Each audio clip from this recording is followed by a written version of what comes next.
Kagulat World, hindi na ito simpleng clay swing. Ito na ang window ng breakthrough. Si Alexandra Ayala, 20 years old at kasalukuyang nasa world number 44, ay papasok sa pinakamahalagang stretch ng kanyang career. Rome muna, saka Paris. At sa pagkakataong ito, halos lahat ay pumapabor sa kanya. Matapos ang Madrid exit, hindi siya nagmadali o naghabol ng panalo sa mas maliliit na torneo. Sa halip, pinili niyang bumalik sa kanyang training base, mag-reset at maghanda para sa mas malalaking laban.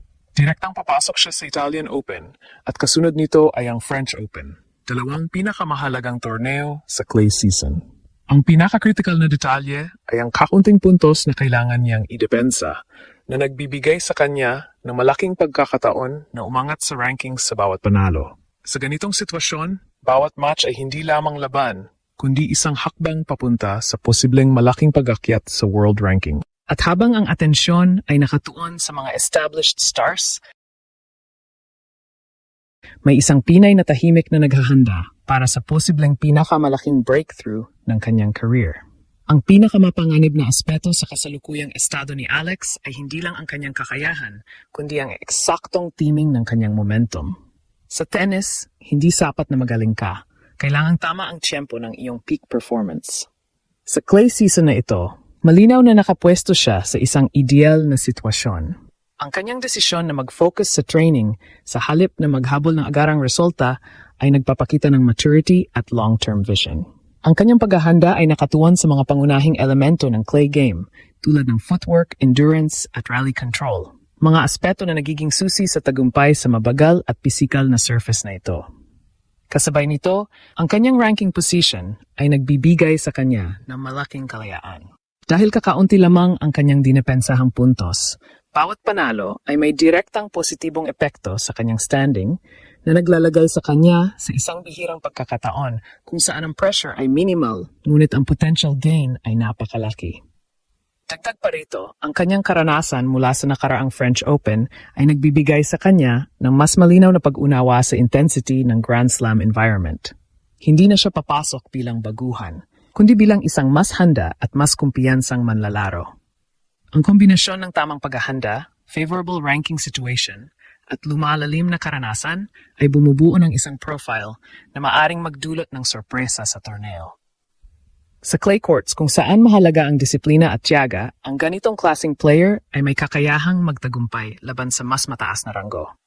Kung magtutuloy-tuloy ang kanyang kasalukuyang trajectory, ang season na ito ay maaring magsilbing turning point, hindi lamang para sa kanyang ranking, kundi para sa kanyang posisyon bilang isa sa mga bagong puwersa sa women's tennis sa international stage. Sa pagpasok ni Alex sa clay stretch na ito, ang susunod na malaking tanong ay hindi na kung handa siya, kundi kung paano niya i-convert ang preparation na iyon sa actual results laban sa elite competition.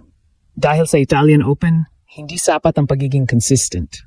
Kailangan niyang makipagsabayan sa mga pinakakumpletong players sa mundo. Mga atleta na sanay na sa pressure at may malalim na karanasan sa clay. Ang clay court mismo ang magiging unang test. Mas mabagal ang pace, mas mataas ang bounce, at mas mahaba ang rallies. Ibig sabihin, ang bawat punto ay hindi matatapos sa isa o dalawang tira. Kailangan ng patience, discipline, at strategic shot placement. At dito pumapasok ang edge ni Alex. Ang kanyang laro ay hindi nakaasa sa raw power, kundi sa control, timing, at rally tolerance. Sa ganitong surface, ang ganitong klaseng estilo ay pwedeng maging sandata laban sa mas aggressive na kalaban. Ngunit ang tunay na hamon ay ang match management. Sa WTA 1000 level, bawat laban ay may momentum swing. May mga pagkakataon na kailangan niyang mag-adjust sa kalagitnaan ng set, magbago ng strategy, o mag-reset kapag nawawala ang rhythm. Dito masusukat ang kanyang maturity bilang player. Hindi sapat na maganda ang simula. Kailangan niyang panindigan ang level ng laro hanggang dulo. Isa pang critical na factor ay ang serve at return efficiency. Sa clay, ang serve ay hindi kasing dominant ng sa hard courts, kaya mahalaga ang follow-up shot. Kung makakapag-set up siya ng advantage pagkatapos ng serve, mas lalaki ang tsansa niyang makontrol ang rally. Sa return naman, kailangan niyang maging agresibo sa tamang pagkakataon upang ma-break ang kalaban, lalo na laban sa mas mataas ang ranking. Kung magagawa ni Alex na pagsamahin ang kanyang preparation, tactical awareness, at mental composure, may malinaw na pathway siya para sa isang deep run. At sa ganitong stage, ang isang malakas na performance ay hindi lamang magbibigay ng ranking points. Magbibigay ito ng credibility sa kanyang pangalan sa global tennis scene. Sa mas malawak na perspektibo, ang clay season na ito ay hindi lamang tungkol sa immediate results para kay Alex. Ito ay tungkol sa paglipat niya mula sa racing prospect patungo sa legitimate contender sa international stage. At dito pumapasok ang mas malalim na implikasyon ng kanyang sitwasyon.